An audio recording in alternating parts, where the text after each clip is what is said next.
کتنی ایسے واقعات کتابوں میں لکھے ہیں. سلیمان دارانی رحمت اللہ علیہ ایک محدث ہیں، 2 ساتھیوں کے ساتھ حج کی نیت سے چل پڑے. اب وہ ایک مقام ہے جہاں نبی علیہ الصلوۃ والسلام کی والدہ ماجدہ کا انتقال ہوا.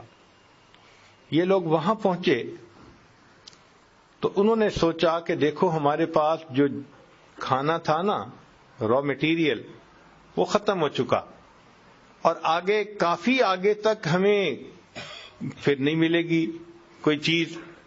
یہاں قریب میں بستی ہے تو بہتر ہے کہ بستی سے کچھ خریدیں چیز کھانے پینے کے لیے.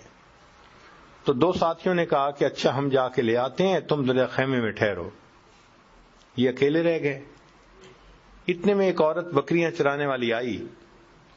اس نے دیکھا خیمہ ہے اور ایک مرد ہے، اور ان کو اللہ نے بہت خوبصورتی عطا فرمائی تھی، بہت منور چہرہ تھا.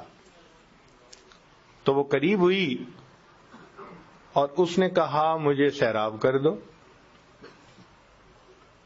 تو یہ سمجھے کہ شاید اس کو کھانے پینے کی ضرورت ہے، تو انہوں نے روٹی اٹھائی، کچھ پانی لیا، کہ کھا پی لو.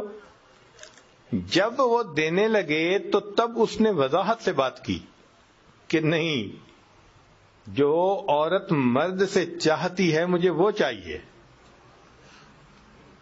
تو اس وقت سلیمان دارانی رحمت اللہ علیہ نے فوراً یہ سوچا کہ دیکھو میں تھوڑی دیر تنہا ہوا تھا، شیطان نے مجھے میرے پروردگار سے دور کرنے کے لیے اپنے نمائندے کو بھیج دیا. شیطان نے مجھے میرے پروردگار سے دور کرنے کے لیے اپنا نمائندہ بھیج دیا. چنانچہ انہوں نے رونا شروع کر دیا کہ شیطان ابھی بھی میرے پیچھے لگا ہوا ہے. اب ان کو روتا دیکھ کے عورت بھی رونے لگ گئی اور بھاگ گئی، اس کو شرم آئی. یہ روتے روتے سو گئے. جب سو گئے تو کہتے ہیں کہ خواب میں ان کو یوسف علیہ السلام کی زیارت نصیب ہوئی.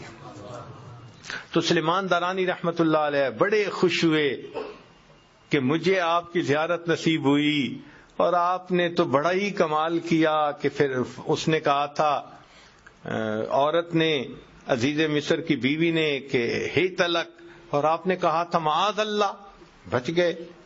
تو جب انہوں نے یہ بات کی تو اس پر یوسف علیہ السلام نے جواب دیا میں تو اللہ کا نبی تھا اور میرے ساتھ اللہ کی حفاظت تھی، مدد تھی.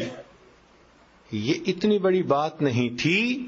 مزے کی بات تو یہ ہے کہ تم نے ولی ہو کر وہ کام کیا جو کام وقت کا نبی ہو کر کیا کرتا ہے. تو یہ ایمان جب مضبوط ہوتا ہے نا، پھر گناہوں کے مواقعوں کے باوجود بندہ قدم نہیں اٹھاتا، اس لیے کہ وہ جانتا ہے کہ میرا اللہ مجھے دیکھ رہا ہے، وہ میری بات کو سن رہا ہے، وہ میرے ساتھ ہے، اس کو علم ہے کہ میں کیا کر رہا ہوں.